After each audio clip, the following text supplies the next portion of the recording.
Jacob, just going into this week against a physical Georgia defense, what needs to change in the run game for you all that wasn't there on Saturday to reestablish the run? Yeah, truly just matching the surge, man, matching the energy that those guys are coming off the ball with. I think it's something that we've handled pretty well all year long is being able to handle the physicality, being able to just go out there and move people, right? Not winning every single one-on-one because we all know that that's unrealistic in this game, but just understanding, our angles on our double teams and understanding the footwork that needs to be taken for different techniques and being able to adapt 3 down, 4 down. They get in and out of a lot of different things with their front, with the guys that they have. So, yeah, those things will help us for sure. Jacob, your career is dwindling down. You got 2 home games left. Is there, as an older guy, as a sixth-year guy, is there urgency to maybe, I won't say not be yourself, but at the same time push everybody knowing that, hey, these are my last 2 shots inside Neyland? For sure. Yeah, I think, if you if you go about your business the right way and you handle things and you treat people the right way, I think that people naturally kind of feel that. I think that people want the best for me, for other guys in my position and the older guys on the team, the guys that are not going to be here next year.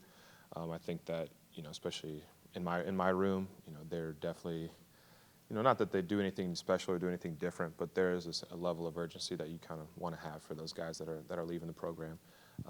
So yeah, I think for myself as well is you kind of got to capitalize on these next 2 weeks just because I'm not going to be able to play on that grass, after this year. So why not go out, the best I can. Yeah, Jacob, I know you guys don't pay a whole lot of attention to social media, but Knoxville, football's kind of inescapable. Sure. I feel like guys are maybe prematurely writing you guys off. I mean, you guys were beating Alabama and Tuscaloosa by 2 touchdowns 3 weeks ago. I mean, how do you feel rolling into an opportunity game like this? Man, truly every single week, all that matters is this week, right? And I think that the guys within this program have done a really good job of understanding that, it doesn't, really matter what's being said on the outside. I've said it before, right? We don't care what people say about us, and I've recently had talks with a lot of my people and stuff, and like we do care what people think, right? We do care about people think of us as players, people think of us as just people. But at the end of the day, is am I able to, focus on what matters and be able to, set my eyes on the goal, and that's to win this week. So, regardless of whether we were up against Bama or whether we, what we should have done against Missouri or whoever, it's just about going out there and putting our best foot forward this week. After Brew went down, you talked about how it was on you and the rest of the tight ends group to kind of take some of that responsibility. Now, unfortunately, Dante out for the season, Coach just announced. How does that affect the offense, especially the passing game? Yeah, I think it affects it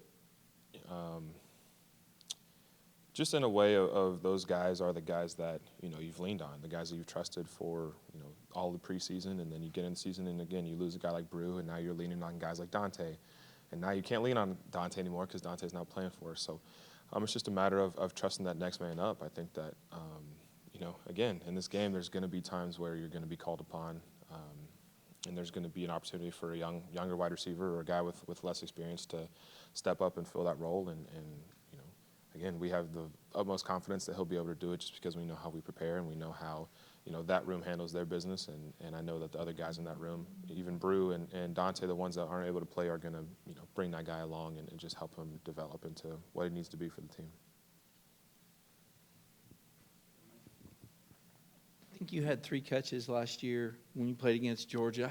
And I know it changes, but can you give me some idea as a tight end, what you might see against the matchup zone in terms of how they cover tight ends? I mean, is it safeties? Is it linebackers? Do you usually have a pretty good read pre-snap? Being totally honest, I don't remember. Again, each week, super individual. So, starting today, I'll go in and watch the film, and we'll see how they guard us. We'll see how they've guarded tight ends in the past that are similar to, our skill level and our skill set and kind of the routes that we run and the different things. And it'll just be a matter of, watching the film and being able to understand my opponent better than he knows me and hopefully get the opportunities to go out there and make plays. End of the day is we'll do whatever needs to be done. I think that's kind of been the motto of the tight end group this year is just being the guys that, whatever we're called upon to do is we're going to go do it to the best of our ability.